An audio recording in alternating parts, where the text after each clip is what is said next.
So the dream that I described in my last video was actually only the end of a very long dream that I managed to remember and write down.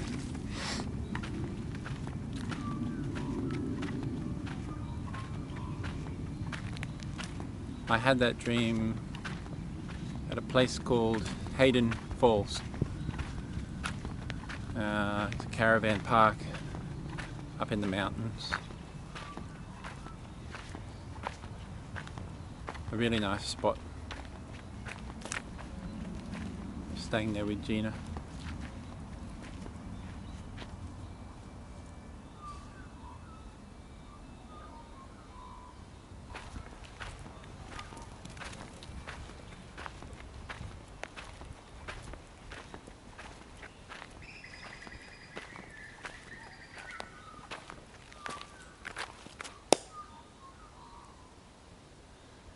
And anyway, so in this dream, the furthest back I can remember in this dream was driving along a road with Leighton and Henry.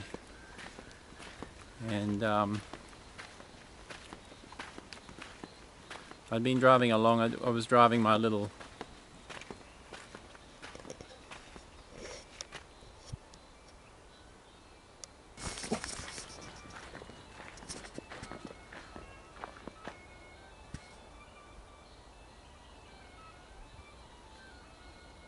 Okay, that's definitely bagpipes out here in the bush.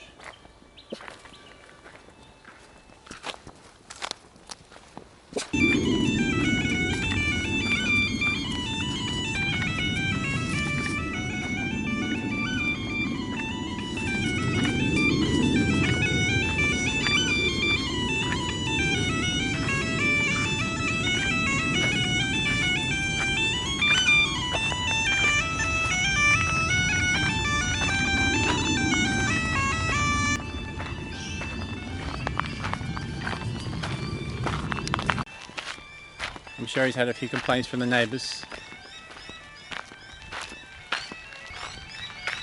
So I'm guessing that guy has got no choice but to play his bagpipes out in the middle of the bush.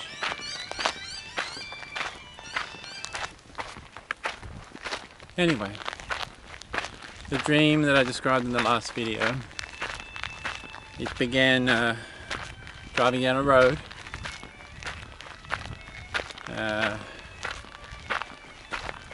A road out in the country somewhere.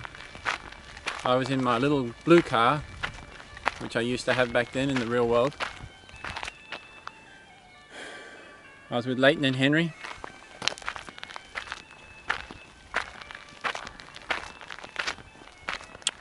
And yeah, we were driving along, and I noticed, as we were driving along, I noticed a little dirt road leading off to the side. And back then, you know, we were always up for adventure, or at least I was. And I stopped the car and I asked the two guys, I said, what do you think? Let's go back and check it out. You know, a little random dirt road leading off into who knows where. And in the dream I remember, as expected, Leighton was keen for anything crazy like that, random and crazy, and Henry was the one who was a little bit hesitant. But in the end I had the final say, so I turned the car around, went back and headed, well, on the way back an interesting thing happened. For some reason bamboo had sprouted up on either side of the road. Huge bamboo, massive tall trees, huge thick trunks, like giant weird looking bamboo. It was so tall it sort of, at the top it sort of reached over and touched the other bamboo which was growing up from the other side. So yeah, this was really, it formed almost like a tunnel of just plant matter on either side of the road. It was really amazing. But unfortunately it hid the entrance to the little road I was looking for in this dream. But after a while we managed to find it. That little side road, and we went down it, and it led us over like a rocky sort of terrain, completely different to these huge bamboo things that I'd seen on the main road. So it was quite difficult, I would imagine, for my little car to get over that kind of terrain. But yeah, we got through, and eventually we got to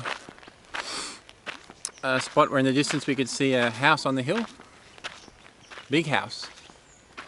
So we drove up kind of a driveway. Everything as part of the dream was really dusty and dry and kind of, I don't know, like surreal.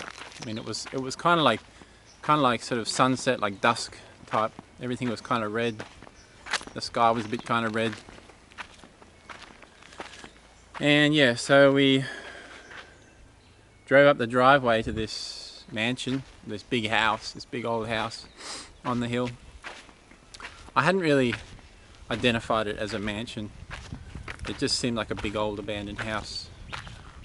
Almost a barn type, really stark looking up there on the hill. But as we got closer and sort of drove up and sort of drove into the front area where they had like a gravel type car park thing, I realised that it wasn't just a crap, there was something really deceptive about that building. Like there was sort of, I realised that it wasn't necessarily old and dilapidated and abandoned as I suspected. I kind of kept looking at it and sort of noticing new little features, like little windows, you know.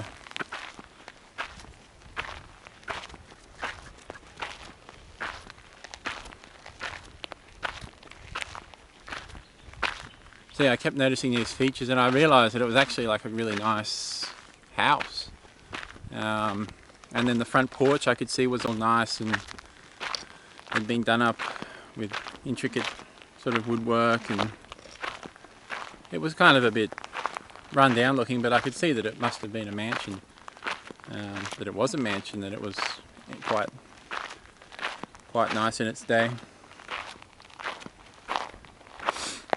And as I was looking at the front porch and the front door, I suddenly noticed that there was a guy there, like, sticking his head out the door, ushering for me and Leighton and Henry to come on in, like as if he was expecting us there for some reason, like as if we were expected guests at that particular time.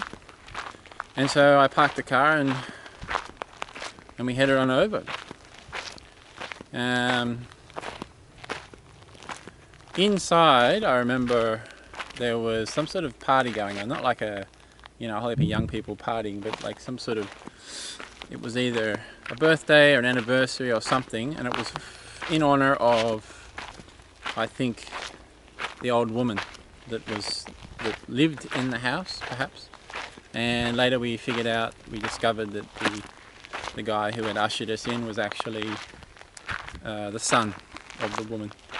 And the old woman and I remember her husband were sort of sitting together in this room, and there was like a big sign up like happy birthday or happy anniversary or something. And so we headed on in. We thought this was great, this was exactly the kind of thing that we loved, exactly the kind of situation that we loved to get into back then. Me and my friends, gate crashing parties and that kind of thing. Something that would make a good story later on. Yeah, we went into this room, and as I came in, the old woman, who was obviously like very senile, came up to me, and she must have sort of somehow thought I was some old friend or relative or something, and she just came up and gave me a hug. She was like bent over and old, and so she came up and gave me a hug around the waist, because she was so bent over and old, kind of thing. And yeah, so I had to kind of almost push her off to get rid of her. She just wouldn't let go. So I was just sort of pushing her off, and in the end I had to like really forcefully push her off, you know. And I was sort of hoping that no one had seen like how violent I had to be with this old, senile woman. And yeah, so I sat down next to Henry and we had sort of a cup of tea, and we were trying to be as charming as possible, and you know, basically just being like very deceptful for this family. You know, we'd already gotten in the door, and the old woman sort of made out that we were someone that she knew, and so I guess the rest of the family just went along with it. So yeah, it was just a funny situation, you know. And after that, we sort of, when we left, I remember we left in really high spirits because we'd gotten away with it. We'd gotten into this fancy party in this nice big mansion and gotten a bit to eat, had a cup of tea, I had some wine or whatever we had, I don't remember. And yeah, it was just a funny story. So we left the party in high spirits, me, Leighton and Henry, and we're driving along, and I don't remember what happened between then and the next part of the dream, which was at Gina's house. In the backyard of her house, and for some reason the backyard of her house had become sort of like sunken into the ground where her parents lived there, and there was a party there, you know, like a typical Gina type parent party that they used to have, all their friends. I remember Caroline was there, Gina's friend, like the young girl, Caroline, and her foster father, or whatever the hell he was there too. And I remember something happened, I can't remember, between maybe Caroline and Henry, like maybe as if they were sort of hooking up or something. Little details in the dream that I don't remember anymore, but I remember that me and Leighton were sort of standing at the back of this sunken down part of the sort of retaining wall, which doesn't exist in real life at Gina's house, Gina's parents' house. Yeah, and me and Leighton were just talking away, you know, kind of feeling a bit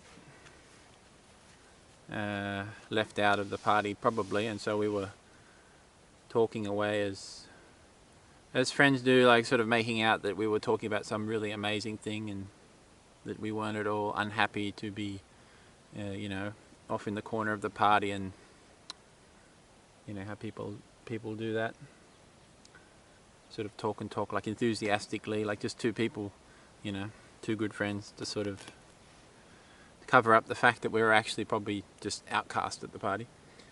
And anyway, so for some reason I left that party and I made my way through the streets there in Obelisk, out the back of Gina's house, and I came to the building which was always known back then as the "You Are Not Sane" building, because someone had scaled this massive building right there in the center of Obelisk.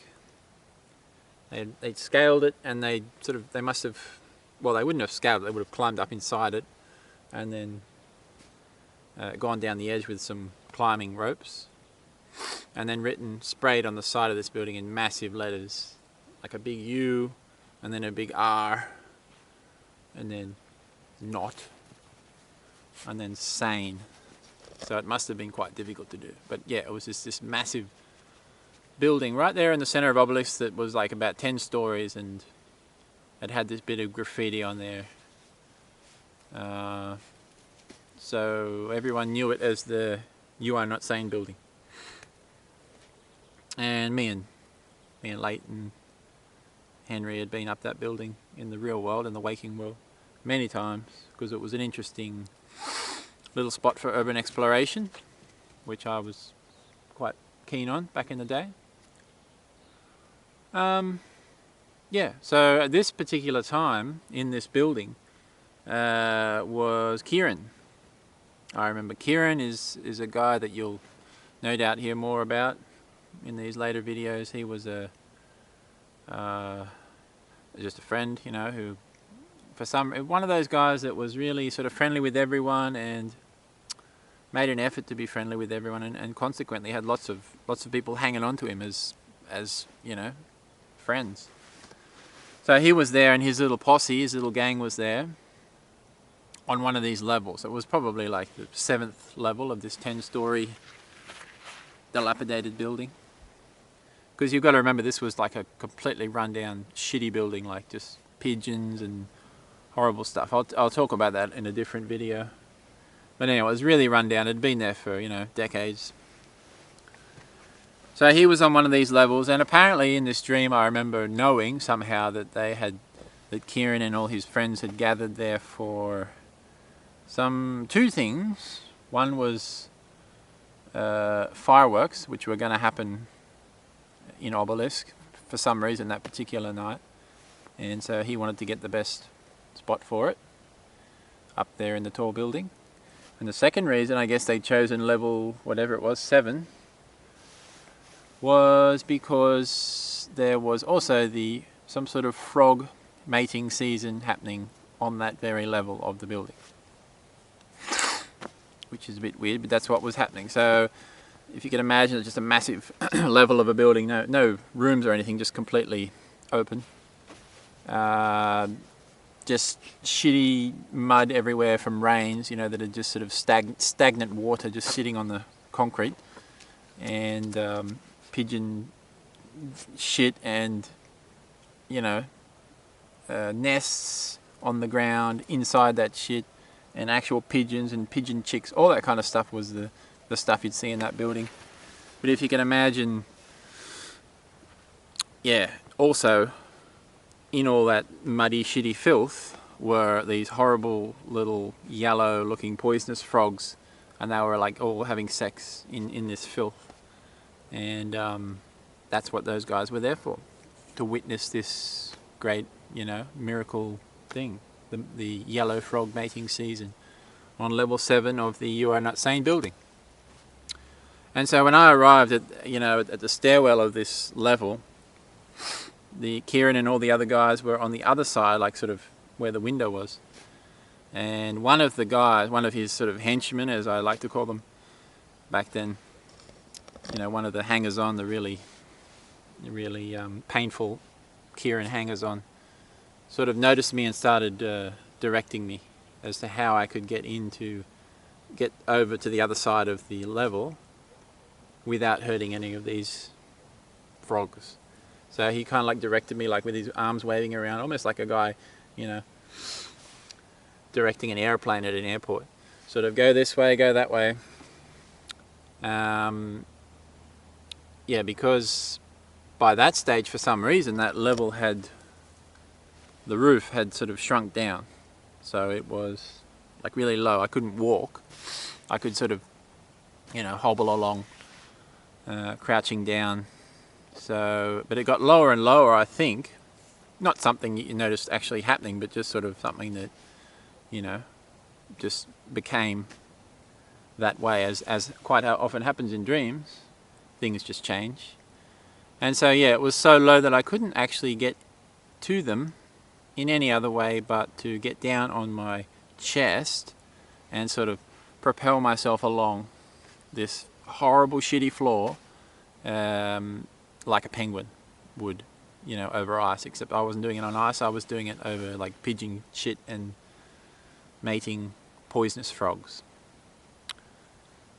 So yeah, that was that scenario, and I don't remember what happened when I eventually got over to Kieran.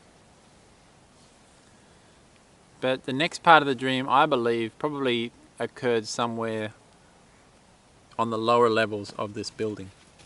But it was kind of like an alternative reality situation where the building wasn't shitty and, you know, abandoned. It was actually like a proper office block, and one of those offices was a doctor's surgery, and that's where the next part of the dream happens, where the doctor allows me to interview him about his paranormal experience, and that's when he gives me that I don't know what you'd say, it's an ultimatum, more of a directive. He made me realize that I was really wasting my life. And in the dream it was like when he said, you know, when will you stop wasting your life with this gate crashing and stupid delinquent stuff, and when will you actually knuckle down and do what it is you know that is your destiny, that you know is what you need to do in this life. And by that stage I remember in the dream I was just hanging my head, just like in deep thought, you know, sort of like very humble with this doctor. Suddenly it was as if he was, you know, interviewing me. Certainly he was just this power figure that was telling me how it was.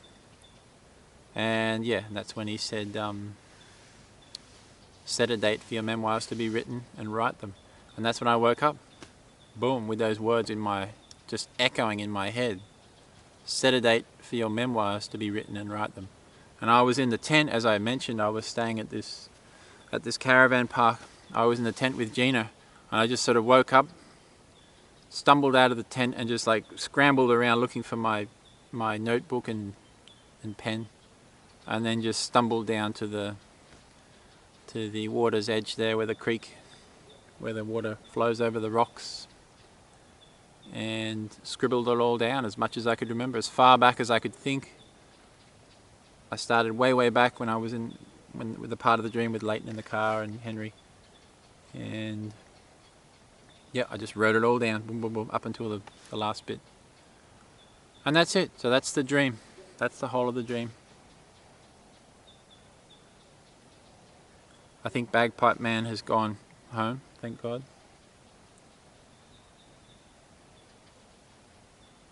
It's quite nice out here when I stop talking.